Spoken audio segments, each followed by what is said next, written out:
La pluie battait contre les grandes fenêtres de mon bureau.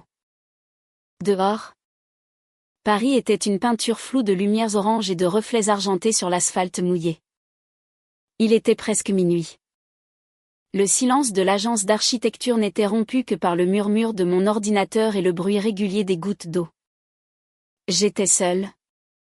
Comme souvent ces derniers temps. Le travail était une excuse. Une forteresse que je bâtissais autour de moi.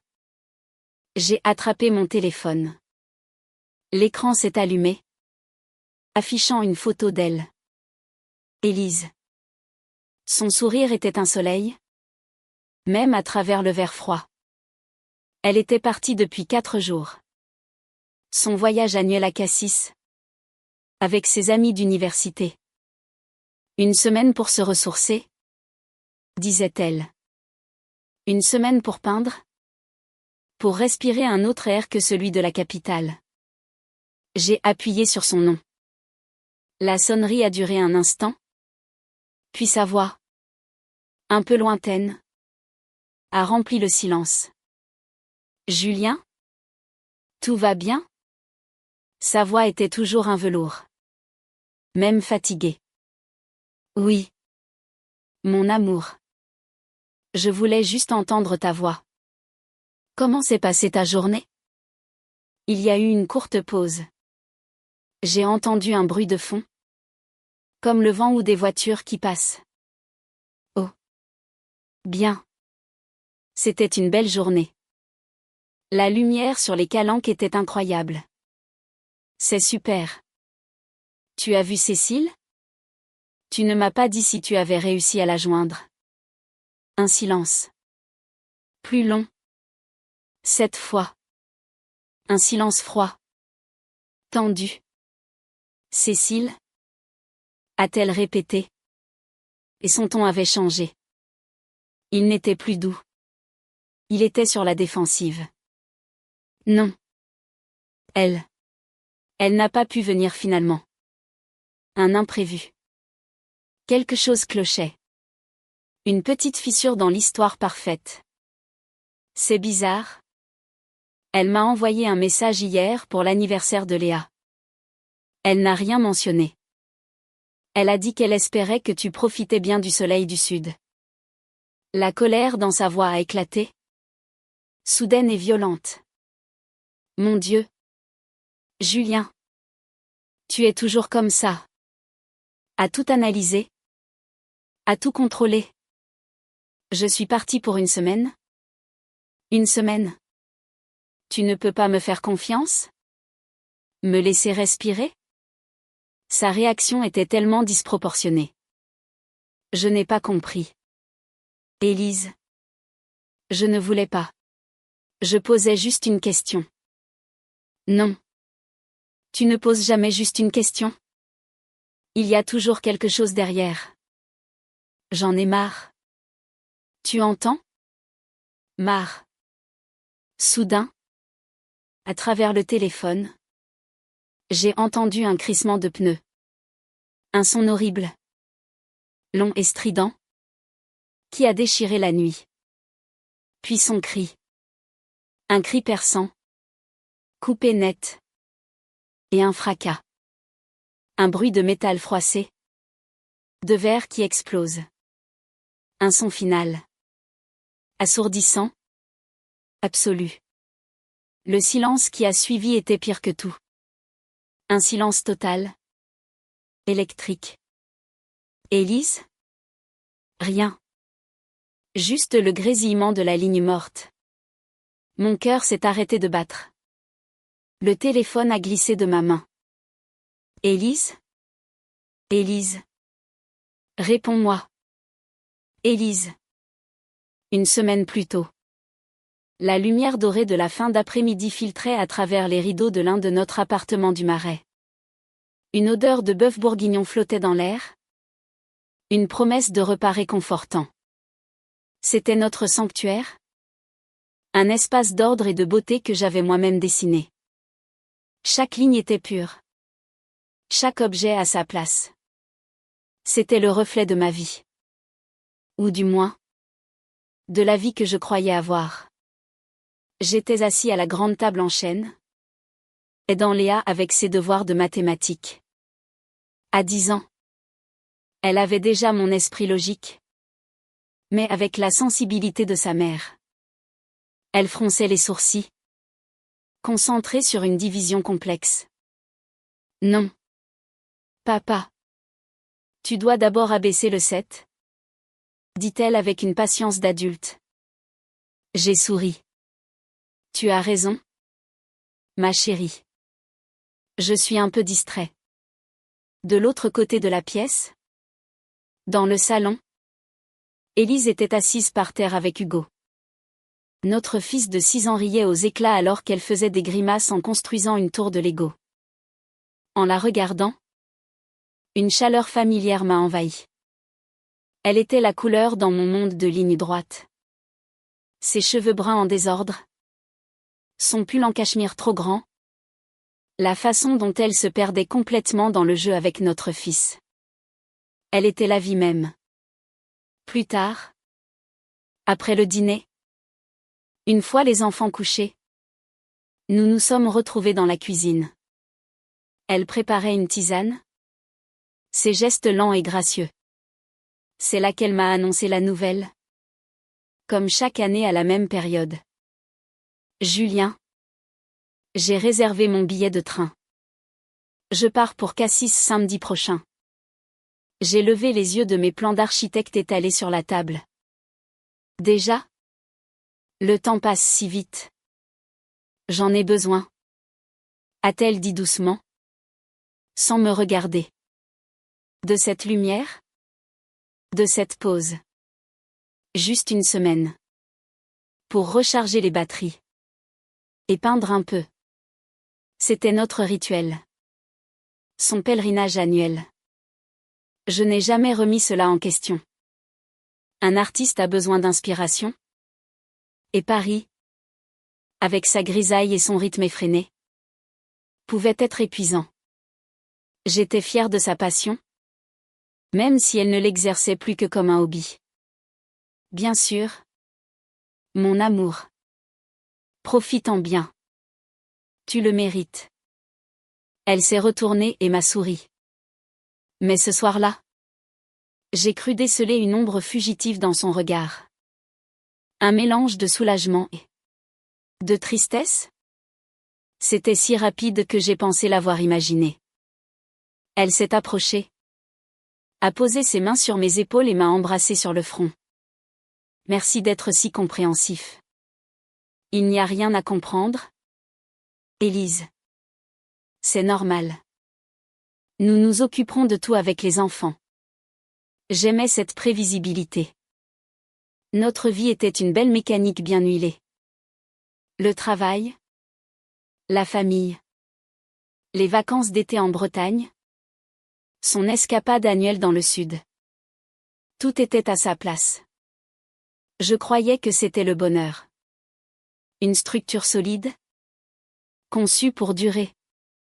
Les jours suivants, une sorte d'excitation discrète a commencé à émaner d'elle.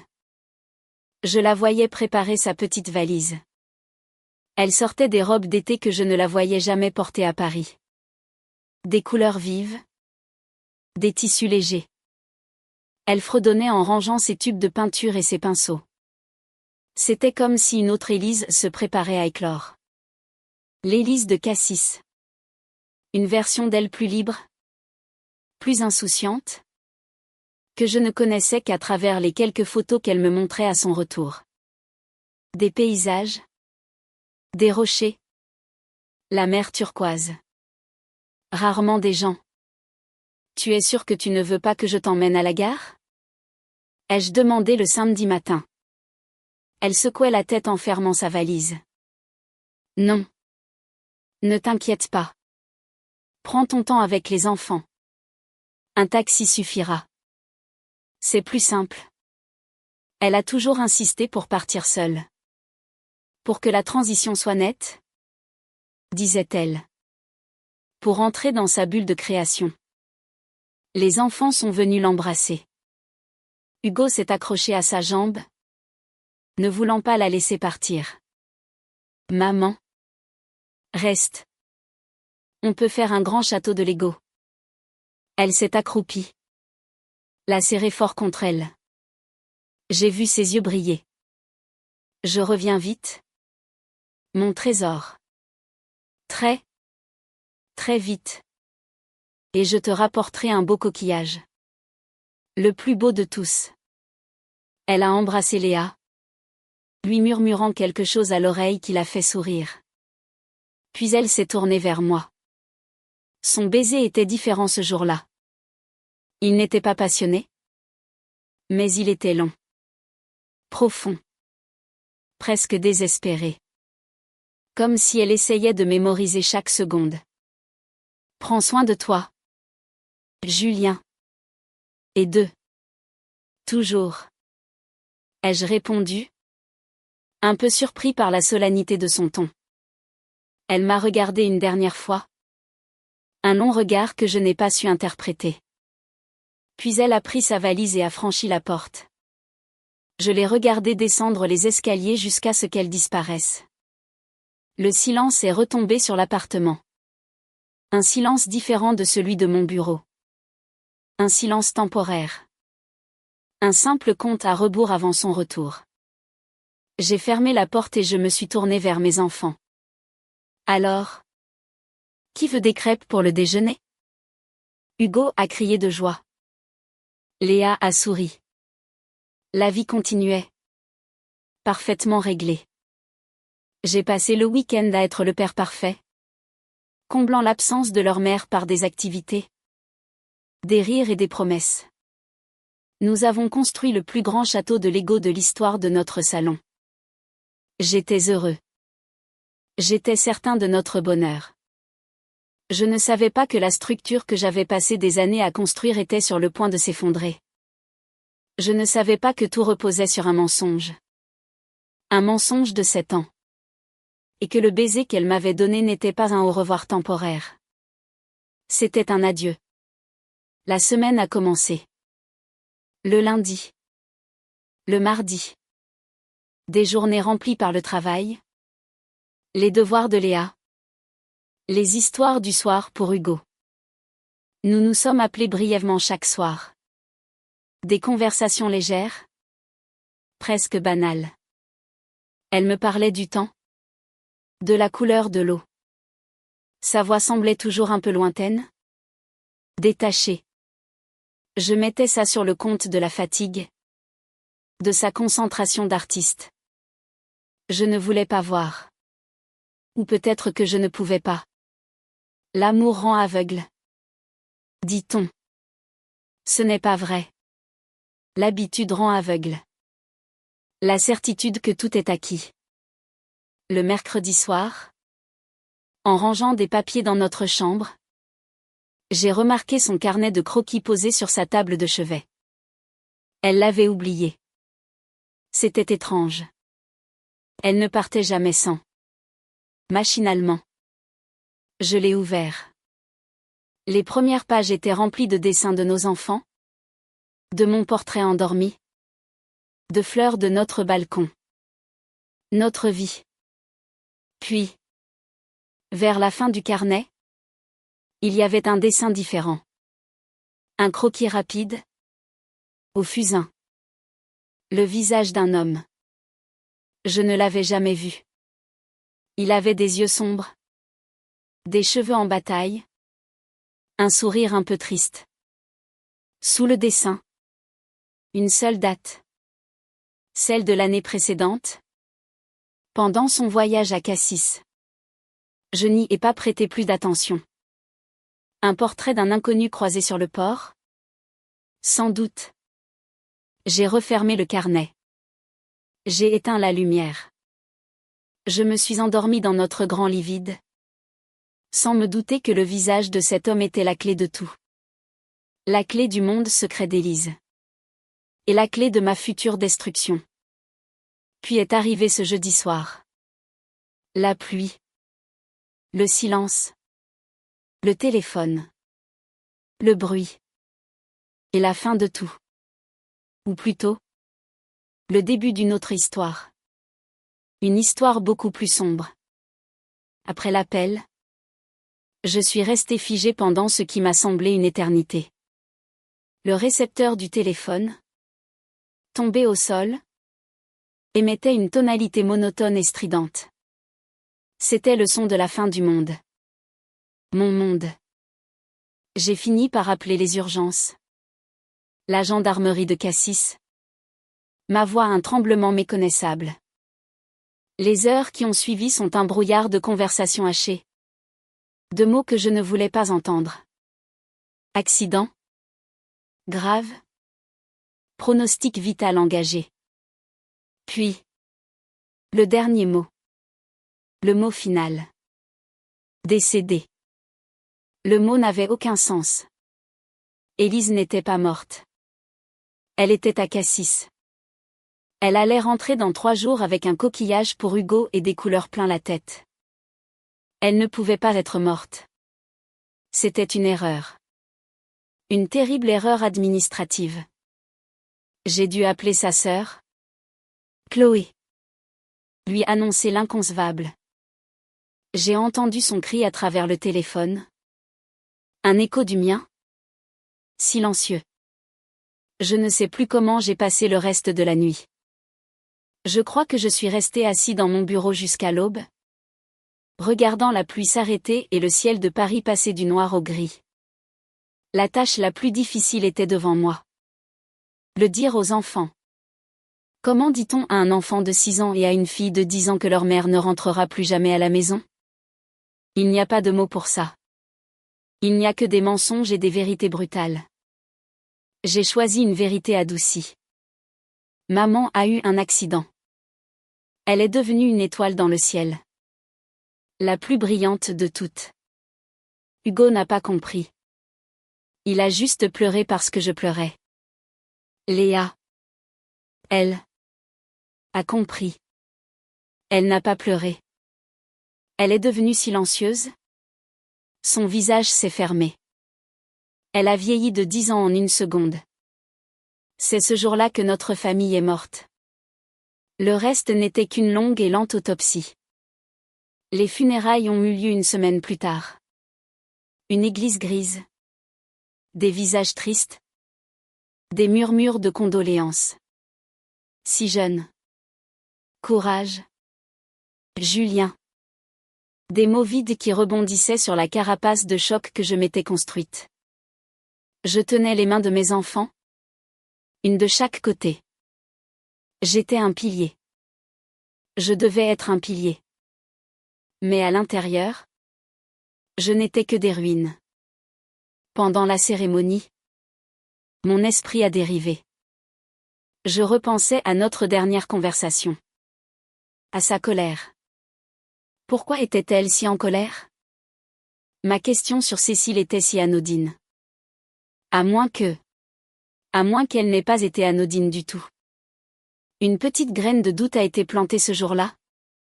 Au milieu du chagrin. Une graine noire et laide qui allait bientôt germer. Les semaines suivantes. La maison était silencieuse. Trop silencieuse. L'absence d'Élise était une présence physique. Je la sentais dans chaque pièce. Dans le parfum de son écharpe oubliée sur une chaise. Dans le vide à côté de moi dans le lit. J'ai commencé à ranger ses affaires.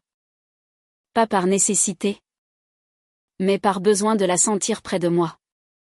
Je pliais ses vêtements, respirant son odeur.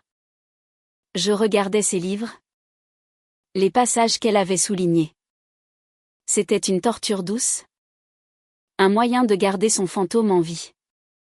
C'est en vidant le bas de son armoire que je l'ai trouvé. Une petite boîte en bois sculpté, cachée sous une pile de pulls d'hiver. Je ne l'avais jamais vue. Elle n'était pas à sa place dans notre univers minimaliste. Par curiosité, j'ai soulevé le couvercle. Mon cœur a manqué un battement. À l'intérieur, il n'y avait pas de bijoux ou de vieux souvenirs de notre vie commune. Il y avait des photos. Des dizaines de photos. D'Élise et d'un homme. L'homme du carnet de croquis. Ils étaient à Cassis. Sur un bateau. riant aux éclats, le vent dans leurs cheveux. Sur la terrasse d'une petite maison en pierre, partageant une bouteille de vin rosé. S'embrassant sur une plage déserte au coucher du soleil. Ils n'étaient pas des amis. L'intimité, la passion, l'amour crevait l'image. Chaque photo était une trahison. Il y en avait des anciennes, et d'autres, beaucoup plus récentes. J'ai retourné la dernière. Au dos, une écriture que je ne connaissais pas. C'est 7. Toujours. C'est 7. 7 ans. Cassis. L'air m'a manqué. J'ai dû m'asseoir sur le sol. La boîte entre mes mains. Les murs de mon monde parfaitement ordonné venaient de se fissurer de toutes parts. Les voyages annuels. La peinture. Les amis. Tout était un mensonge. Un mensonge magnifique. Soigneusement entretenu pendant 7 ans. Et je n'avais rien vu. Rien. Je suis resté là. Par terre. Au milieu des vêtements de ma femme morte. Le parquet froid sous mes mains. Le monde tournait. Chaque photo était un coup de poignard. Son rire. La façon dont elle penchait la tête vers lui. La lumière dans ses yeux. Une lumière que je n'avais pas vue depuis des années. Peut-être jamais. Je croyais que c'était la lumière de l'artiste. La joie de la création. Quelle naïveté. C'était la lumière d'une femme amoureuse. Mais amoureuse d'un autre. 7 ans. Le chiffre résonnait dans mon crâne comme un gong funèbre. 7 ans de voyage. 7 ans de sourire à son retour. 7 ans de mensonges. Hugo avait 6 ans. Une pensée glaciale, monstrueuse, a traversé mon esprit. Je l'ai repoussée avec horreur. Non. Pas ça. Tout mais pas ça. C'était impossible. C'était mon fils. Notre fils. La tristesse a commencé à refluer. Remplacée par une nouvelle émotion. Une colère froide. Précise. La colère d'un architecte qui découvre une faille structurelle dans sa plus belle création. Ma vie. Ma famille. Tout était construit sur du sable. Je n'étais plus un mari en deuil. J'étais un enquêteur. Et le corps de ma femme était une scène de crime. Le crime était sa vie secrète. J'ai rangé les photos dans la boîte avec une précision maniaque. Je les cachais au fond de mon propre placard. Derrière mes dossiers de travail. Un secret enterré par un autre. Puis, j'ai commencé mon travail. La nuit était mon allié. Une fois les enfants endormis, je m'asseyais devant mon ordinateur. Non pas pour dessiner des plans, mais pour déconstruire le passé. J'ai commencé par les relevés bancaires. Des années de relevés. Je les ai épluchés. Ligne par ligne. Chaque année. À la même période. Les dépenses à Cassis. Mais ce n'étaient pas les dépenses d'une femme seule. Des restaurants. Toujours des notes pour 2 personnes. Des bouteilles de vin cher. Des cadeaux achetés dans de petites boutiques locales que je n'avais jamais vues à la maison. Il n'y avait aucune dépense d'hôtel. Jamais. Ce qui signifiait une seule chose, elle logeait chez lui. Dans sa maison. Dans son lit. L'image était si nette. Si violente. Que j'ai dû fermer les yeux. Je l'imaginais se réveiller à côté de lui. La lumière du sud entrant par une fenêtre que je ne connaissais pas. Je les imaginais prendre leur petit déjeuner sur une terrasse face à la mer. Vivant une vie simple. Ensoleillée. Une vie qui n'était pas la nôtre. Notre vie parisienne, si parfaite et si ordonnée, n'était peut-être qu'une prison dorée pour elle. Et j'étais son geôlier bienveillant et aveugle. Ensuite, Je me suis attaqué à son téléphone. Celui que la gendarmerie m'avait rendu. L'écran brisé mais la carte SIM intacte. J'ai passé des heures à analyser les relevés d'appels des dernières années. Chaque mois de son voyage à Cassis. Le schéma était le même. Des appels brefs et espacés vers moi. Le soir. Et des dizaines. Des centaines d'appels et de messages vers un seul et même numéro. Un numéro enregistré sous le nom de « Atelier ». Quelle ironie. Son « Atelier » n'était pas un lieu, mais un homme. J'ai noté le numéro. Mon cœur battait la chamade. J'avais une piste. Une vraie piste. Pendant un instant, j'ai voulu appeler. Hurler ma rage. Ma douleur. Mon incompréhension. Mais à quoi bon? Que pouvait-il me dire que les photos ne m'avaient pas déjà crié au visage? Le jour, je portais un masque. Le masque du père dévoué. Je préparais le petit déjeuner. J'emmenais les enfants à l'école. Je les aidais avec leurs devoirs. Mais j'étais un fantôme. Mon esprit était ailleurs. Perdu dans les ruelles ensoleillées de Cassis. Traquant un autre fantôme. Les enfants le sentaient. Surtout Léa. Un soir, alors que je l'abordais, elle m'a regardé avec ses grands yeux sérieux, si semblables à ceux d'Élise. Papa, tu es triste à cause de maman? J'ai hoché la tête, la gorge nouée. Oui, ma chérie. Maman me manque beaucoup. Elle te manque? Ou tu es en colère contre elle? La question m'a glacée. Comment pouvait-elle savoir? Les enfants sont des éponges. Ils absorbent les émotions tues. Les tensions invisibles. Pourquoi dis-tu ça? Ai-je demandé? Ma voix plus rauque que je ne l'aurais voulu. Je ne sais pas. Tu n'es plus le même. Tu regardes ces photos. Mais. Tu as l'air fâché. Je l'ai serré dans mes bras. Cachant mon visage dans ses cheveux. Je suis juste très fatiguée. Mon trésor. C'est tout. C'était un autre mensonge. Ma vie devenait une accumulation de mensonges. Je mentais à mes enfants pour les protéger d'une vérité qui me détruisait. Ma quête d'information est devenue une obsession. Une nuit. En cherchant encore dans ses affaires, j'ai trouvé quelque chose d'inattendu. Dans une vieille trousse de toilette qu'elle n'utilisait plus, cachée dans la doublure, il y avait une seconde carte SIM. Une carte prépayée. Le genre de choses qu'on utilise quand on ne veut pas laisser de traces. Avec des mains tremblantes, je l'ai insérée dans un vieux téléphone que je gardais dans un tiroir. L'appareil s'est allumé. Il y avait des centaines de messages. Des années de messages échangés avec « Atelier ». Je me suis assis et j'ai commencé à lire. C'était comme violer son âme. C'était intime. Impardonnable. Mais je ne pouvais pas m'arrêter. Je lisais leur histoire. Leurs doutes. Leurs espoirs.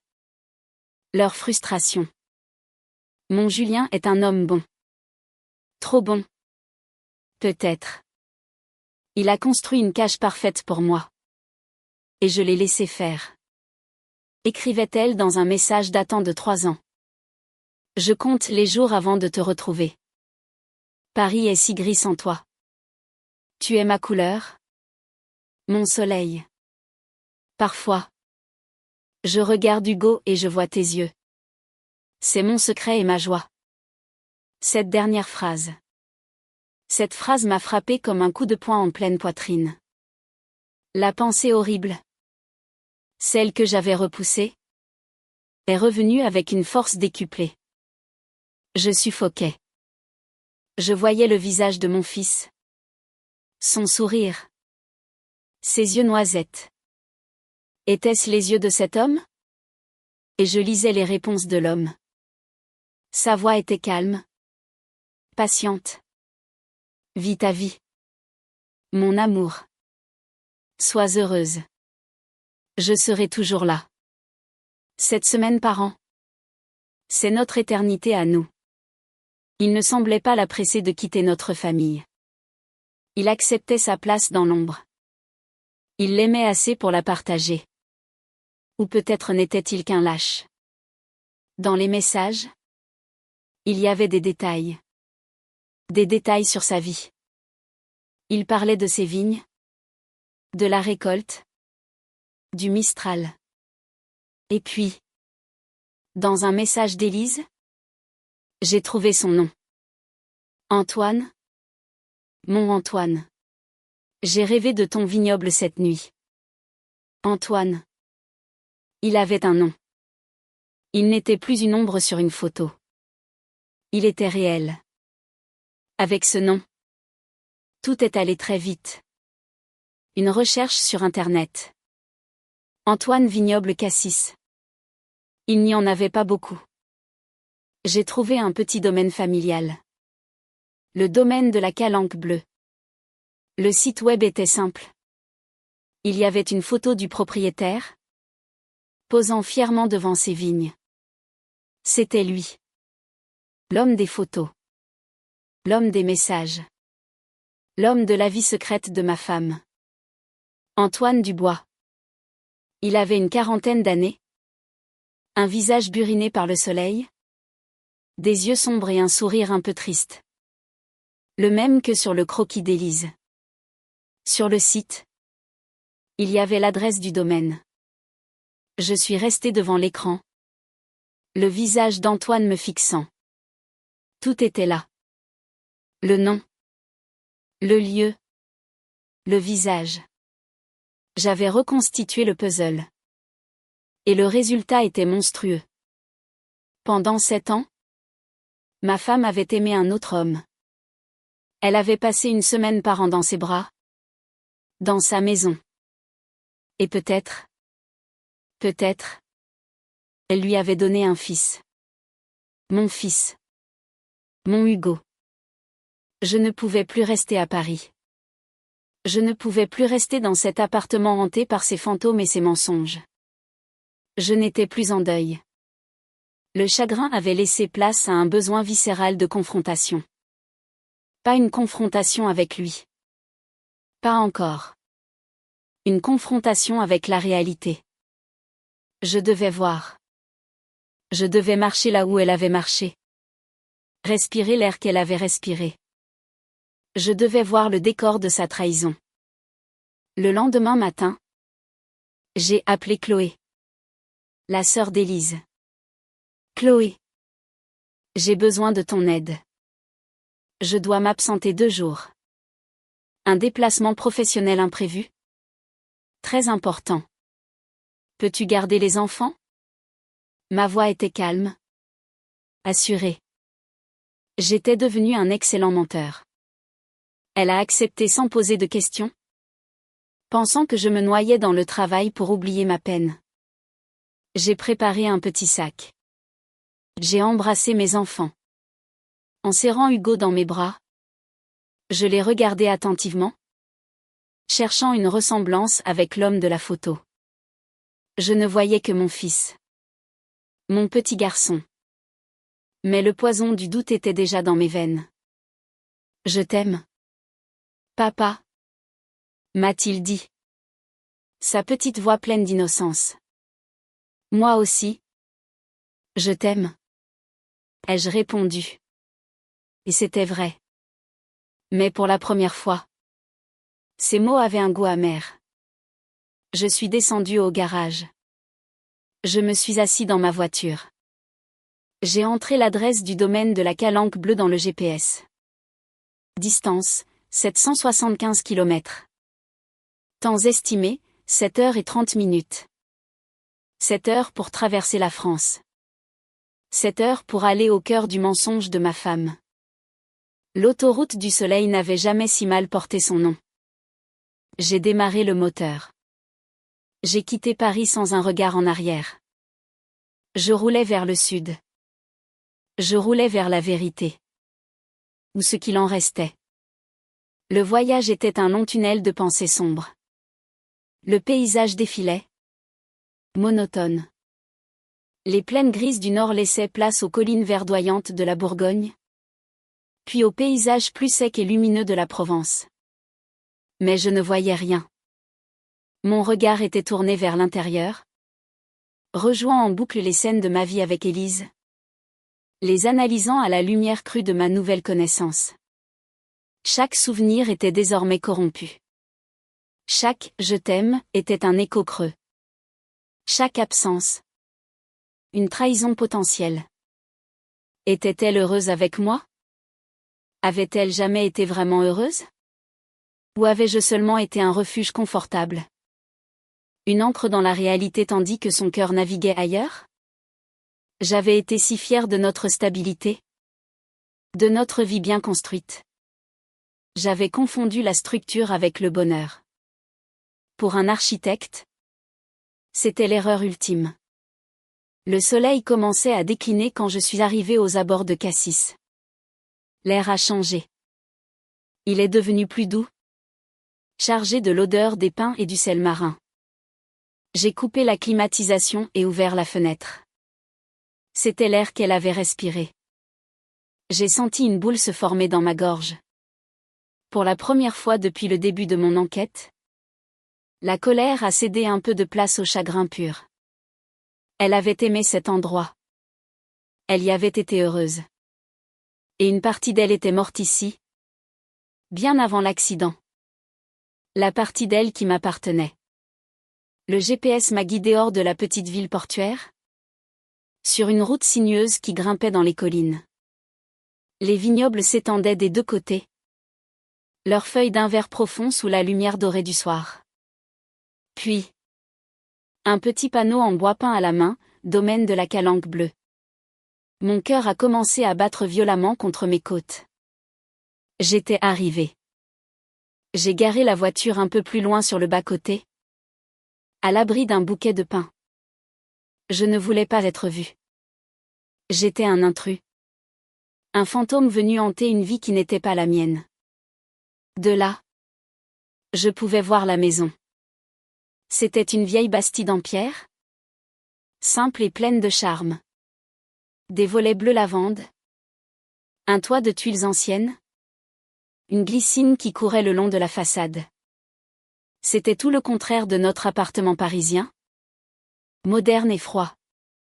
C'était une maison qui avait une âme. La sienne.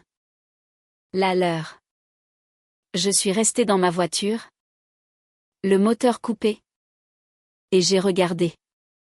J'étais un spectateur au théâtre de ma propre vie détruite.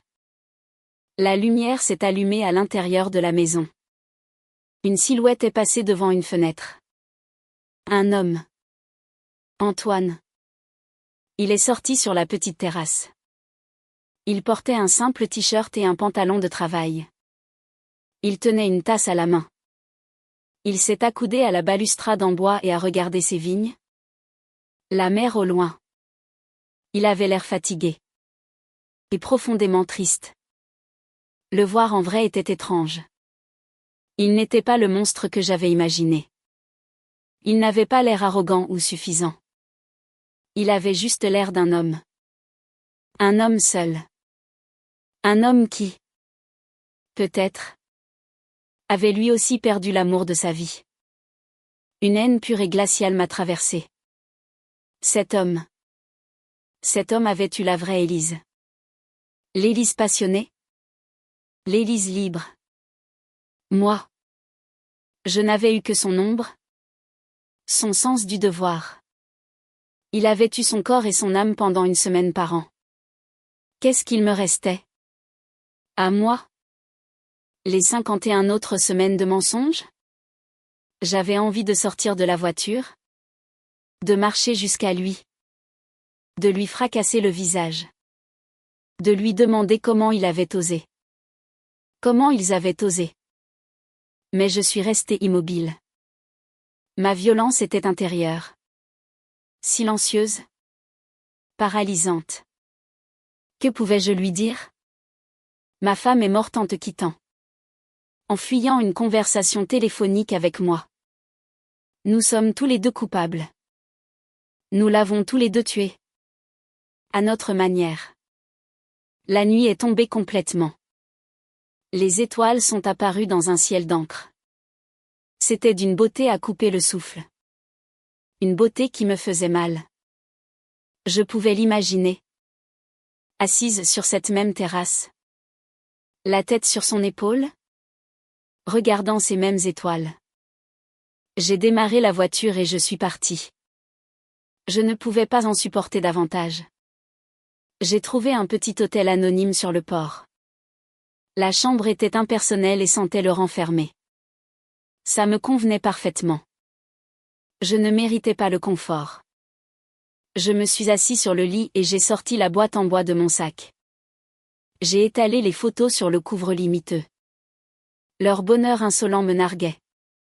J'ai passé une nuit blanche. Le sommeil ne venait pas.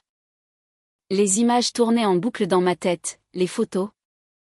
Le visage d'Antoine sur sa terrasse. Les mots d'Élise dans ses messages. Parfois. Je regarde Hugo et je vois tes yeux. Cette phrase. C'était une torture. Un poison qui se propageait lentement dans mes veines. Au petit matin. Épuisé. J'ai pris une décision. Je devais en finir. Je ne pouvais pas vivre avec ce doute. C'était pire que la certitude de la trahison. Je devais savoir pour Hugo. Je devais savoir si mon fils était vraiment mon fils. Je suis retournée à Paris le jour même. Le trajet retour a été encore plus silencieux que l'aller. Je n'avais plus de questions. Je n'avais qu'une seule obsession. Une seule chose à faire. Quand je suis rentrée à l'appartement, Chloé m'a accueillie avec un regard inquiet. Julien. Tu as l'air terrible. Ce voyage t'a épuisé. C'était intense. Ai-je répondu? La voix blanche. Les enfants se sont précipités vers moi. Léa m'a serré dans ses bras. Hugo s'est accroché à ma jambe. Comme il l'avait fait avec sa mère le jour de son départ. Tu m'as manqué? Papa. Je l'ai soulevé dans mes bras. J'ai enfoui mon visage dans ses cheveux qui sentaient le shampoing pour bébé. J'ai respiré son odeur. Je l'aimais. Mon Dieu. Comme je l'aimais. Et cette pensée me terrifiait. Comment pourrais-je continuer à l'aimer si? La semaine qui a suivi a été la plus longue de ma vie.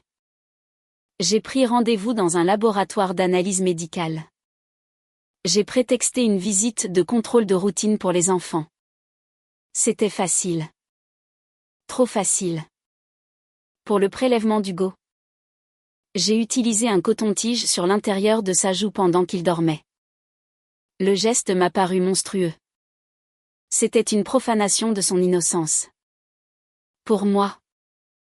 J'ai fait une simple prise de sang. J'ai envoyé les échantillons.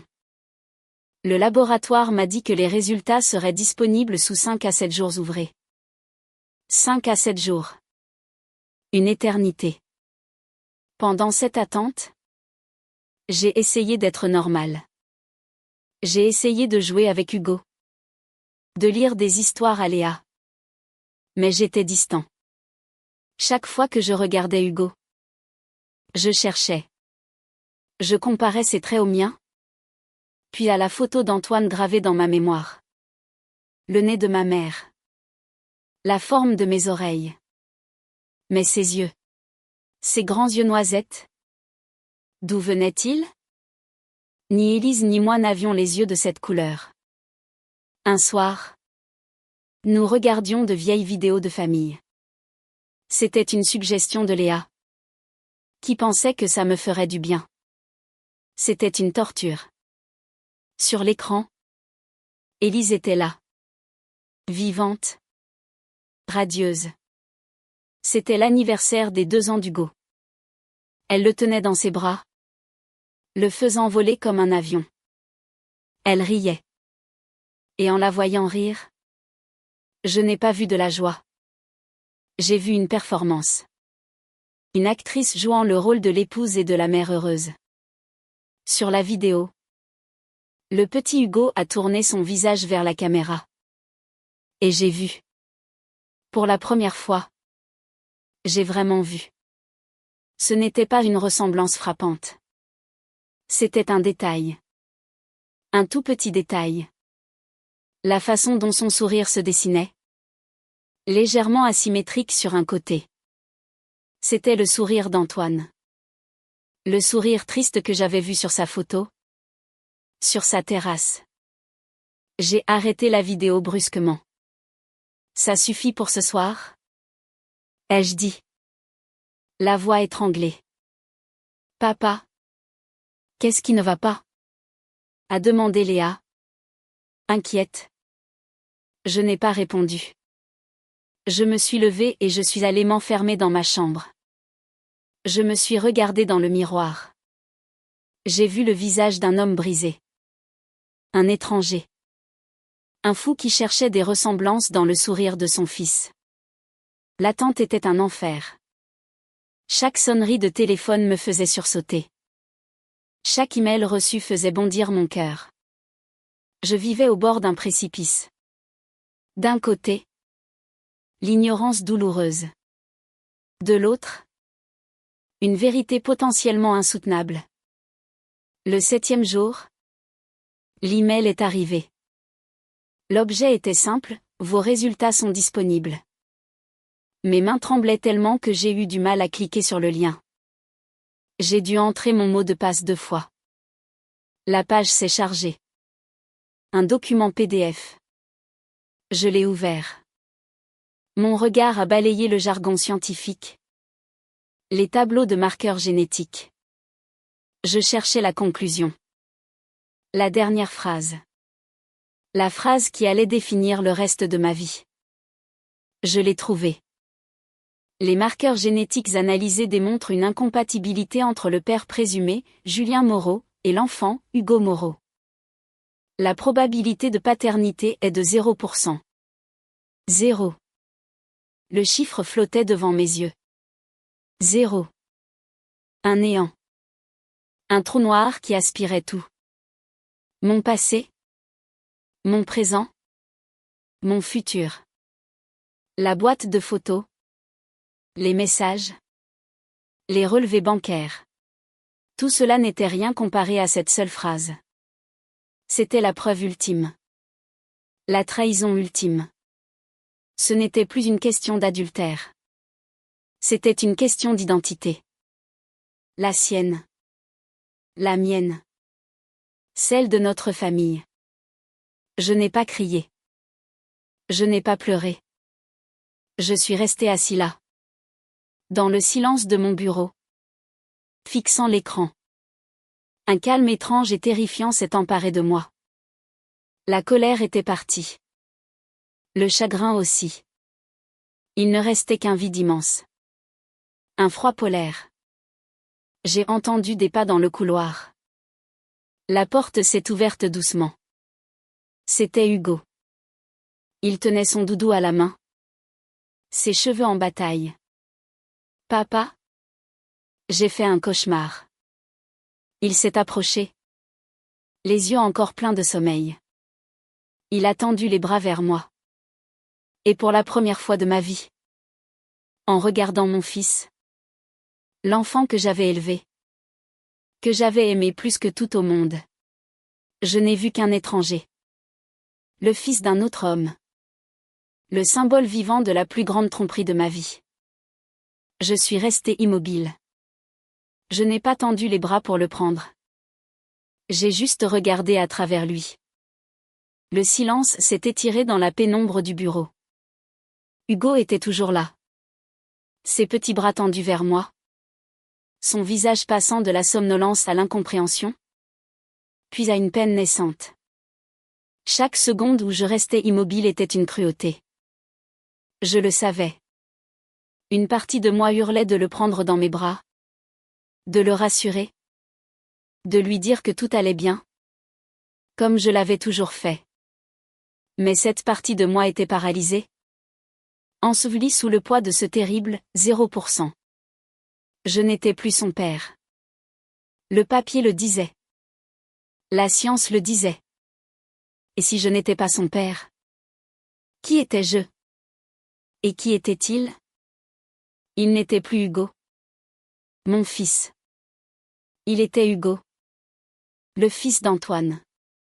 Le secret d'Élise. Le résultat vivant de 7 ans de mensonges.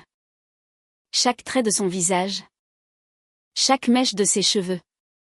Chaque inflexion de sa voix appartenait à un autre.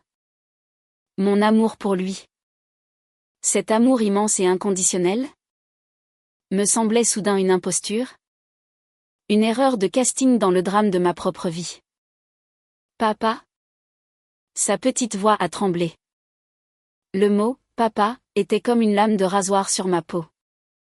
C'était un mensonge qu'il prononçait en toute innocence. Je me suis levée. Lentement. J'ai contourné le bureau. Évitant son regard.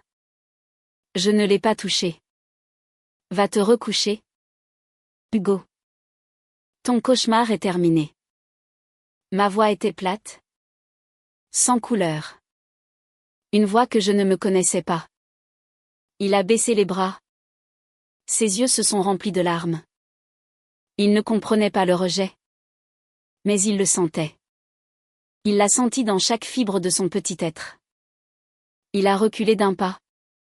Puis a tourné les talons et a couru vers sa chambre. Ses sanglots étouffés résonnant dans le couloir. Le son de sa porte qui se fermait a été comme un coup de feu dans le silence de l'appartement. Je suis restée debout au milieu de la pièce.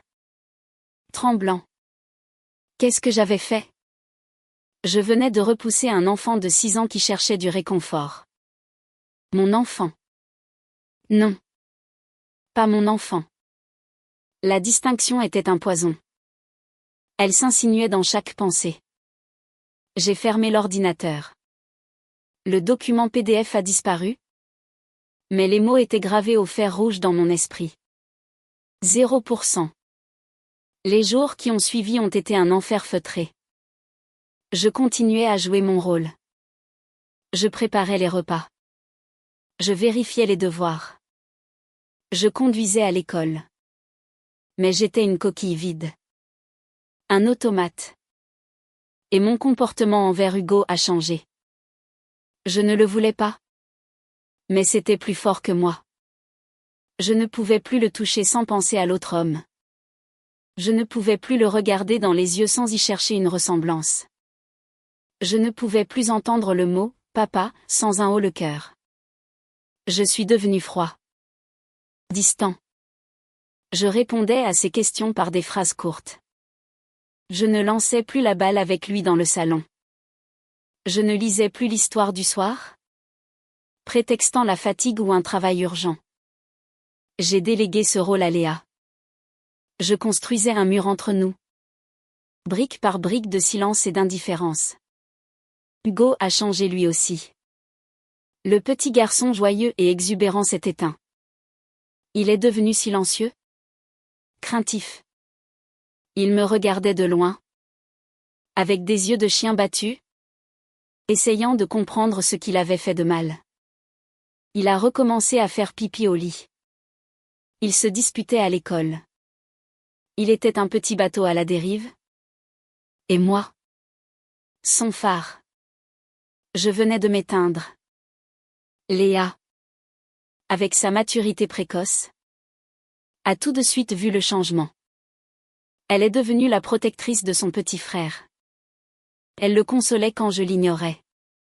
Elle lui lisait des histoires avec une voix douce, essayant d'imiter celle de leur mère. Elle était devenue la maman de substitution. Une enfant de 10 ans obligée de porter le poids de la douleur de toute une famille. Un soir, elle est venue me trouver dans la cuisine alors que je fixais le vide. Une tasse de café froid à la main. Papa, pourquoi es-tu méchant avec Hugo?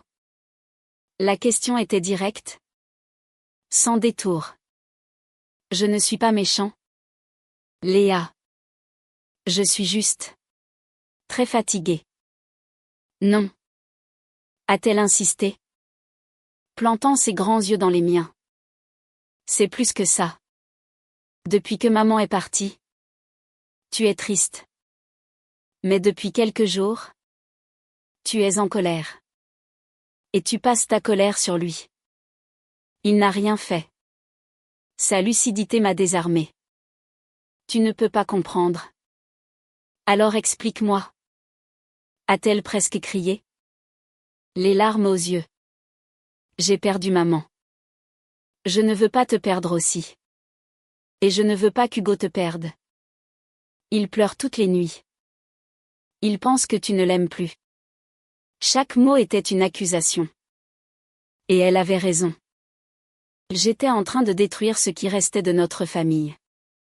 J'étais en train de punir un enfant innocent pour les péchés de sa mère. Je n'ai rien trouvé à lui répondre. J'ai juste secoué la tête et je me suis détournée. La honte était un goût de cendre dans ma bouche. Cette nuit-là, je n'ai pas dormi. Je marchais de long en large dans le salon, comme un lion en cage. La haine pour Élise était devenue quelque chose de monstrueux. Elle n'était pas seulement partie. Elle m'avait laissé une bombe à retardement. Une énigme insoluble. Aimer un enfant qui n'est pas le vôtre. Mais que vous avez élevé comme tel. Comment fait-on? L'amour est-il plus fort que le sang? Ou le sang est-il le fondement de tout amour paternel? Je me sentais piégée. Si je continuais à rejeter Hugo, je le détruisais. Si je l'acceptais, je devais accepter le mensonge, la trahison, et vivre chaque jour avec le fantôme d'Antoine entre nous. Les deux options étaient insupportables. Au milieu de la nuit, n'en pouvant plus, j'ai fait quelque chose que je n'aurais jamais pensé faire. J'ai pris mon téléphone et j'ai appelé Chloé, la sœur d'Élise. Elle a décroché à la deuxième sonnerie, la voix pâteuse de sommeil. Julien? Il est 3 heures du matin. Qu'est-ce qui se passe? Les enfants vont bien? Oui. Ils vont bien. C'est moi. J'ai besoin de te parler. C'est important. Il y a eu un silence. Elle a dû sentir l'urgence. La panique dans ma voix. J'arrive. 1 heure plus tard, nous étions assis dans ma cuisine. J'avais fait du café. Mes mains tremblaient en lui tendant la tasse. Elle me regardait, les yeux pleins d'inquiétude. Chloé ressemblait à Élise, mais en plus terrien, moins éthérée. Elle avait toujours été la plus pragmatique des deux. Qu'est-ce qu'il y a? Julien? Tu me fais peur. J'ai pris une profonde inspiration. Et puis, tout est sorti. Dans un flot de mots désordonnés. Fiévreux. J'ai tout raconté. La boîte en bois. Les photos. Les messages. Le voyage à Cassis. Antoine. Et enfin. La voix brisée. Le test ADN. Le 0%. Elle est restée silencieuse pendant tout mon récit.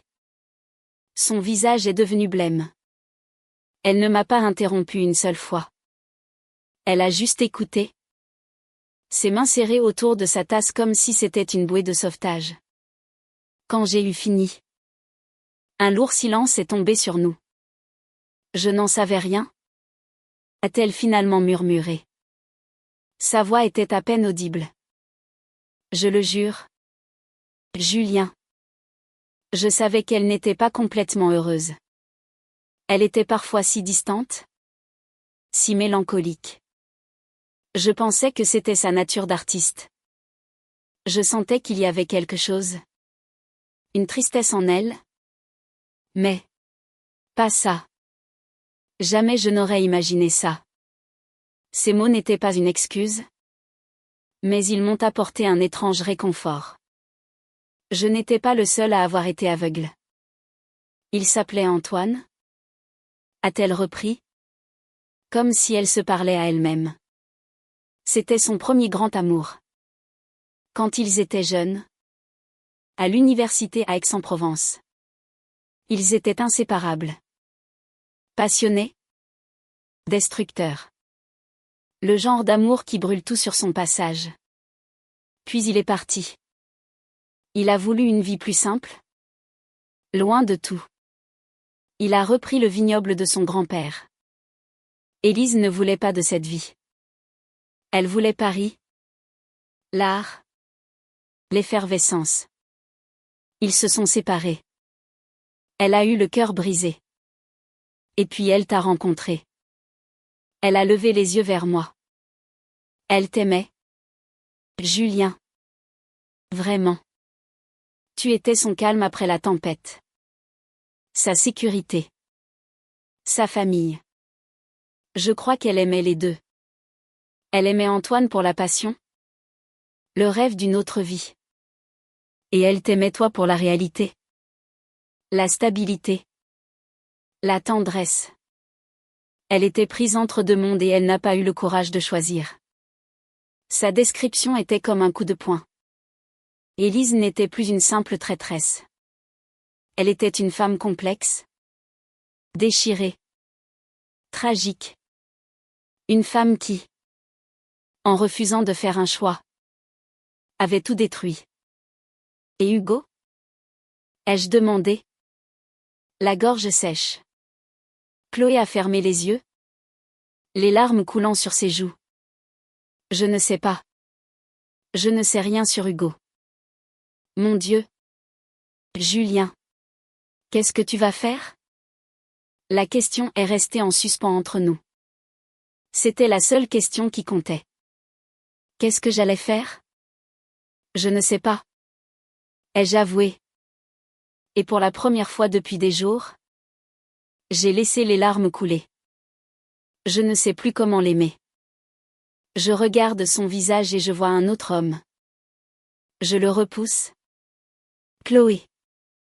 Je suis en train de le détruire. C'est ton fils. Julien. A-t-elle dit doucement. Mais fermement. Peut-être pas par le sang. Mais tu es le seul père qu'il ait jamais connu. Tu es son père. C'est toi qui l'as consolé quand il tombait. C'est toi qui lui as appris à faire du vélo. Ça. Un test ADN ne peut pas l'effacer. Nous sommes restés à parler jusqu'à l'aube. Elle ne m'a pas jugé. Elle a écouté ma rage. Ma peine. Ma confusion. Elle a partagé ses propres souvenirs d'Élise. Me montrant des facettes de ma femme que j'ignorais. La jeune fille passionnée et un peu perdue. Bien avant qu'elle ne devienne mon épouse. Quand elle est partie, le soleil se levait. Je n'avais pas de réponse. Je n'avais pas de solution miracle. Mais je me sentais moins seule. Le secret était partagé.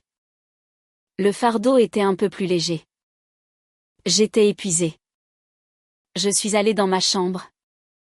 Mais au lieu de me coucher, je me suis dirigée vers celle d'Hugo. J'ai ouvert la porte doucement. Il dormait. Recroquevillé sur lui-même. Son visage encore marqué par les larmes. Son doudou était serré contre sa poitrine. Je me suis assis sur le bord de son lit et je l'ai regardé dormir. J'ai regardé son petit torse se soulever et s'abaisser au rythme de sa respiration. Il était si petit. Si vulnérable. Et j'étais sa seule encre dans ce monde. Maintenant que sa mère était partie. Une encre rouillée? Brisée. Mais la seule qu'il avait. Les mots de Chloé résonnaient dans ma tête. Tu es son père. Est-ce que je pouvais l'être? Est-ce que l'amour pouvait vraiment être un choix? Plutôt qu'un fait biologique? Une décision à prendre chaque jour? J'ai tendu la main. Hésitant. Puis, doucement, j'ai repoussé une mèche de cheveux de son front. Mon doigt a effleuré sa peau douce. Il a remué dans son sommeil? A soupiré. À ce contact, Quelque chose en moi s'est brisé. Une digue a cédé. L'amour que j'avais essayé d'étouffer, de nier, a reflué avec une force dévastatrice. C'était mon garçon. Mon petit garçon. Et il souffrait. À cause de moi. J'ai baissé la tête et j'ai pleuré silencieusement. Mes larmes tombant sur sa couette. C'étaient des larmes de chagrin. De rage. Mais aussi, pour la première fois, des larmes de pardon. Pas pour Élise. Pas encore. Mais peut-être. Un jour. Pour moi. Les larmes versées au chevet de mon fils n'ont pas tout effacé. Le pardon n'est pas un interrupteur que l'on actionne. C'est un chemin. Un chemin escarpé. Plein de doutes et de rechutes. Mais cette nuit-là, j'ai compris que je ne pouvais pas continuer à détruire Hugo pour punir le fantôme de sa mère. J'avais fait un choix. Le choix d'essayer. Le lendemain matin, l'atmosphère dans l'appartement était différente. Plus légère. Peut-être. Ou alors c'était moi qui avais changé. Quand Hugo est sorti de sa chambre, les yeux encore bouffis de sommeil, il m'a regardé avec méfiance, prêt à se faire repousser une nouvelle fois. Je me suis accroupie pour être à sa hauteur. C'était la première fois que je le faisais depuis des jours. Bonjour. Mon grand. Ma voix était encore un peu rauque, mais elle était douce. Il n'a rien dit. Il s'est contenté de me fixer. Ses grands yeux noisettes cherchant à déceler le piège. J'ai pensé qu'on pourrait faire des pancakes ce matin. Avec du chocolat. Comme tu aimes. Un éclair d'étonnement a traversé son visage. Il a hoché la tête timidement. Pendant que nous préparions le petit déjeuner, je l'ai laissé casser les œufs. Il en a mis partout. Comme d'habitude. Avant, j'aurais ri. Ces derniers jours, je l'aurais réprimandé. Ce matin-là, j'ai juste pris une éponge et j'ai nettoyé sans rien dire. Sentant le regard de Léa sur moi. Un regard plein d'un espoir prudent. Le chemin a été lent. Il y avait des jours où la colère revenait. Sournoise et puissante. Un geste d'Hugo. Un sourire. Un mot qui me rappelait Antoine. Et le mur se reconstruisait instantanément en moi. Je devenais froid. Distant. Mais je me battais contre ça. Je me forçais à respirer. Je me forçais à me souvenir des mots de Chloé, c'est toi qui lui as appris à faire du vélo. Alors, je l'emmenais au parc. Je le poussais sur la balançoire. Je jouais au football avec lui. Même si mon cœur n'y était pas toujours. Je faisais les gestes. Parfois, l'émotion suivait. Parfois, non. Je faisais semblant. Je faisais semblant jusqu'à ce que ça devienne un peu plus vrai. Léa était mon ancre. Elle voyait mes efforts. Elle m'encourageait à sa manière. En me prenant la main quand elle me sentait flancher. En organisant des soirées cinéma en famille pour nous forcer à être ensemble. Elle avait compris que notre famille était un navire endommagé et qu'il fallait que nous écopions tous ensemble pour ne pas couler. Quelques mois ont passé. Un semblant de normalité s'est installé. Une normalité fragile. Pleine de non-dits. Nous n'avions jamais parlé de ce qui s'était passé. Le secret sur l'identité du père d'Hugo restait entre Chloé et moi. Pour les enfants, la seule vérité était que leur mère était morte et que leur père était devenu triste et silencieux. Un jour, en rangeant de vieux dossiers, je suis retombée sur la boîte en bois. Je l'avais presque oubliée. J'ai hésité. Puis je l'ai ouverte. J'ai regardé les photos d'Élise et d'Antoine. La douleur était toujours là. Mais elle était différente. Moins vive. C'était une vieille cicatrice qui tirait un peu. Pas une plaie ouverte. Je ne voyais plus seulement la trahison. Je voyais une femme que je n'avais pas comprise. Une femme prise au piège de ses propres désirs contradictoires. Je ne lui pardonnais pas. Mais peut-être que je commençais à comprendre. Sur un coup de tête, j'ai pris une décision. J'ai pris une des photos. Une où l'on voyait bien le visage d'Antoine. Je l'ai mise dans une enveloppe. J'ai aussi imprimé une photo récente d'Hugo. Souriant et espiègle. Prise au parc quelques jours plus tôt. J'ai glissé les 2 photos dans l'enveloppe. Sans un mot. Je n'ai pas écrit de lettre. Je n'ai pas mis d'adresse de retour. J'ai juste écrit son nom et l'adresse du domaine à Cassis. Je ne sais pas pourquoi j'ai fait ça. Peut-être pour partager le fardeau. Peut-être pour lui dire, il existe. Il est heureux. Et maintenant? Tu sais. C'était une façon de clore un chapitre. De lui rendre une part du secret qui n'était pas à moi de porter seule. J'ai posté l'enveloppe. Je n'ai jamais eu de réponse. Je n'en attendais pas. La vie a continué. L'hiver est arrivé. Puis le printemps. Le premier anniversaire de la mort d'Élise. Nous sommes allés tous les 3 au cimetière. Nous avons déposé des fleurs sur sa tombe. Léa a pleuré silencieusement. Hugo, qui comprenait maintenant mieux ce que la mort signifiait, a demandé, « Maman nous voit. » Du ciel? Oui. Ai-je répondu? Ma main sur son épaule. Elle nous voit. Et elle est fière de vous. Était-ce vrai? Je ne sais pas. Mais c'était ce que mes enfants avaient besoin d'entendre.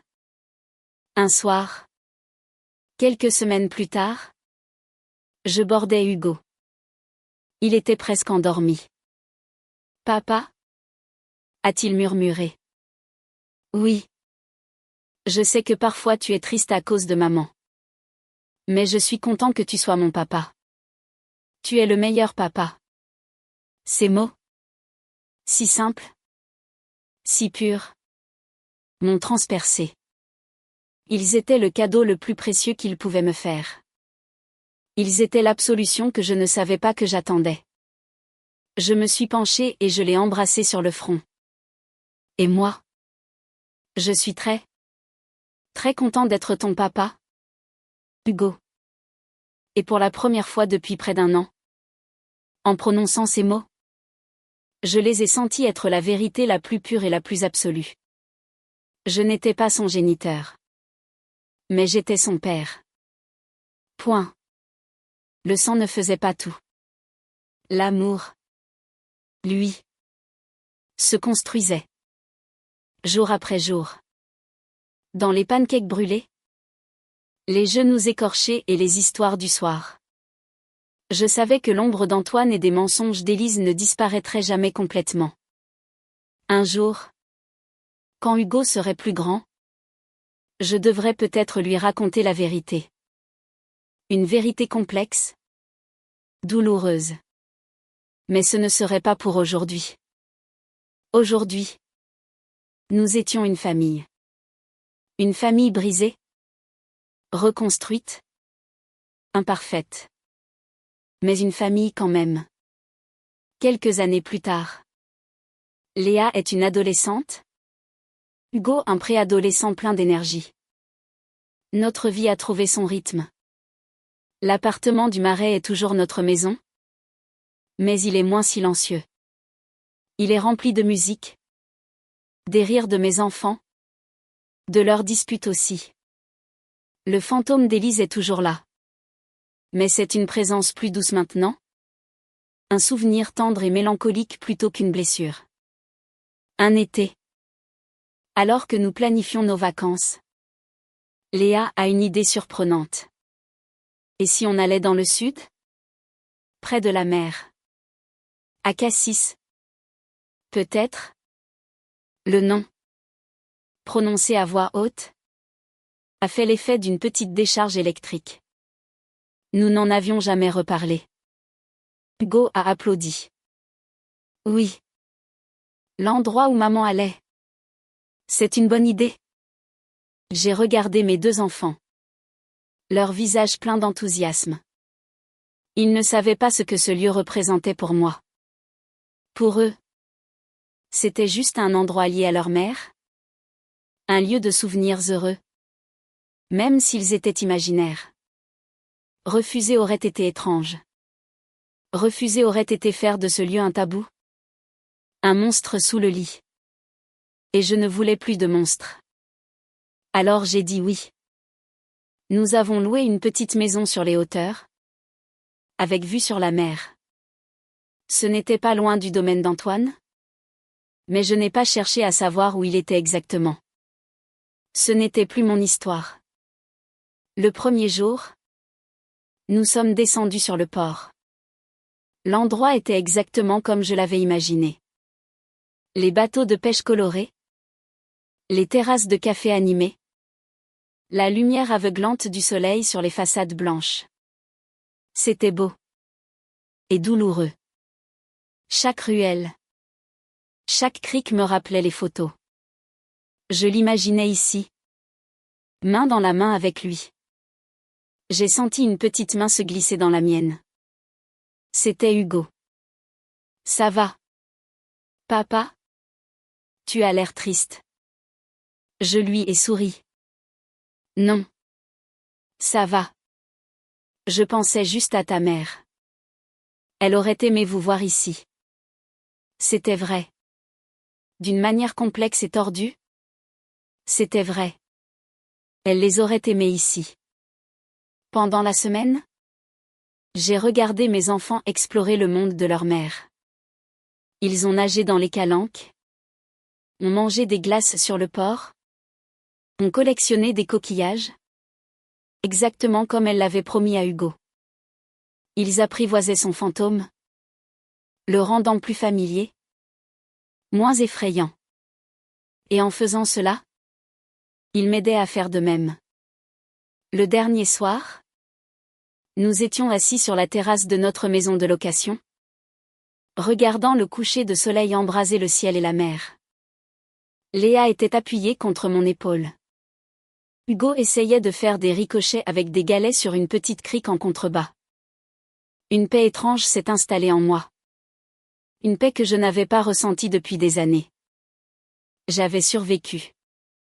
Nous avions survécu. La vérité sur Élise. Sur Hugo. Sur Antoine. Faisait partie de moi. C'était une strate de mon histoire. Comme les couches géologiques d'une falaise. Elle ne définissait pas tout ce que j'étais. Mais elle était là.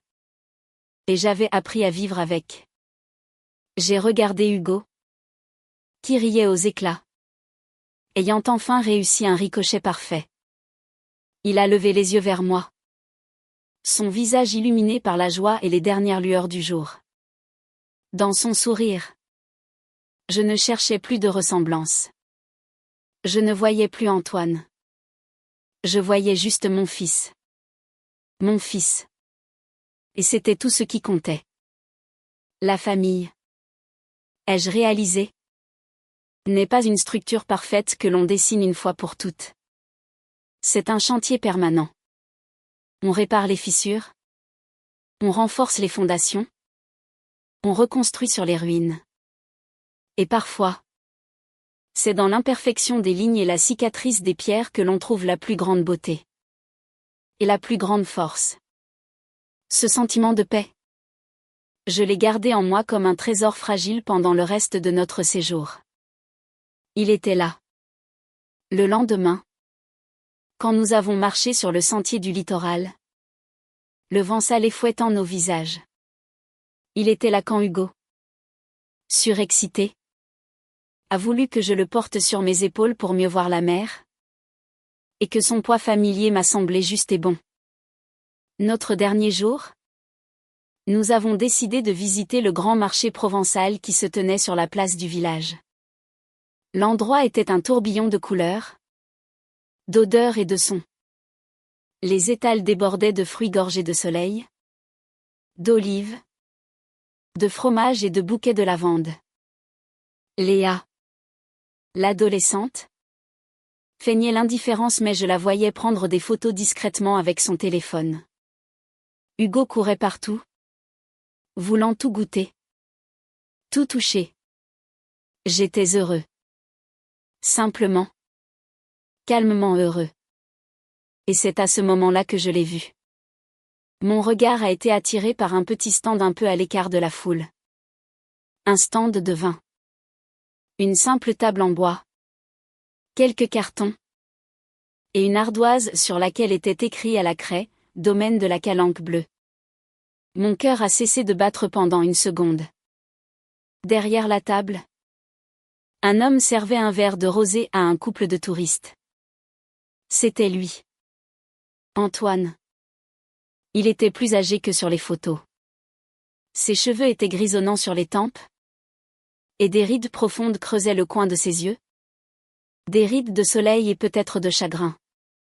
Il portait un simple polo bleu marine. Il était seul. Il riait avec les touristes. Mais quand leur conversation s'est terminée et qu'ils se sont éloignés, son sourire a disparu. J'ai vu sur son visage la même expression que j'avais perçue ce soir-là. Sur sa terrasse. Une sorte de lassitude, de mélancolie tenace. Je suis resté immobile, caché derrière un étal de poterie. Mes enfants étaient plus loin, en train de marchander un bracelet. Ils ne le voyaient pas.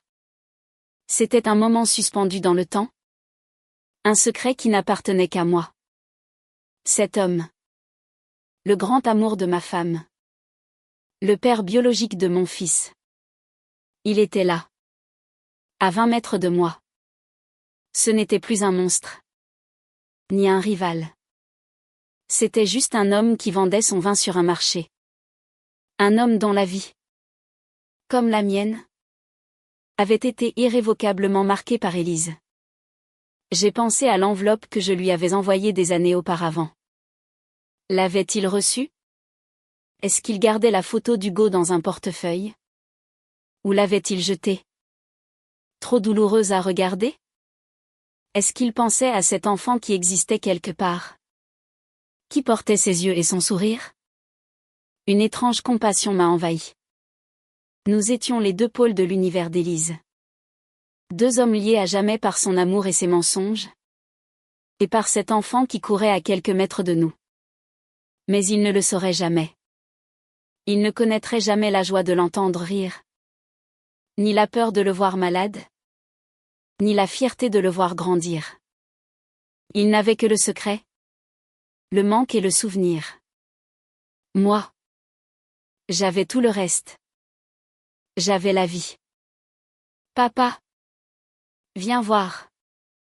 La voix d'Hugo m'a sorti de ma torpeur. Il me tendait un sachet de nougat. On peut en prendre? S'il te plaît. J'ai regardé Antoine une dernière fois. Nos regards ne se sont pas croisés. J'étais un anonyme dans la foule. Un fantôme de Paris. Puis je me suis détournée. J'ai marché vers mes enfants. J'ai passé mon bras autour des épaules de Léa et j'ai ébouriffé les cheveux d'Hugo. Bien sûr qu'on peut en prendre. Prenez-en un grand. J'ai quitté la place du marché sans me retourner. J'abandonnais le passé là où il devait être. Sur une place de village ensoleillé. À côté d'un homme qui vendait son vin. Le voyage du retour vers Paris était différent de tous les autres. Il n'y avait ni le silence glacial de la colère, ni le poids lourd du deuil. La voiture était remplie de vie. Léa avait mis sa musique. Un mélange de pop anglaise et de rap français que je ne comprenais pas. Hugo, sur la banquette arrière, racontait une blague interminable qu'il avait lue sur un paquet de bonbons. Il se chamaillait pour le chargeur du téléphone. C'était bruyant. C'était chaotique. C'était normal. C'était ma famille. Et pendant que je conduisais sur l'autoroute qui nous ramenait vers le nord, vers notre vie, j'ai souri. Un vrai sourire. Qui venait du plus profond de moi. Quelques semaines plus tard. Un dimanche après-midi pluvieux à Paris. L'appartement est en désordre. Les chaussures de Léa traînent dans l'entrée. Un jeu de société est inachevé sur la table basse. Il y a des miettes sur le canapé. Cet appartement, que j'avais conçu comme un temple de l'ordre et du minimalisme, était devenu une maison. Une vraie maison, pleine des traces heureuses de la vie. Nous regardions les photos de nos vacances à Cassis sur l'ordinateur. Des photos de paysages, bien sûr, mais surtout des photos de nous. Léa faisant une grimace. Hugo sautant d'un rocher, figé en plein vol. Nous trois, serrés les uns contre les autres pour un selfie. Le soleil dans les yeux. Puis une photo est apparue. Une que j'avais prise, à l'insu d'Hugo. Il était assis seul sur la plage, le dernier soir, regardant les vagues.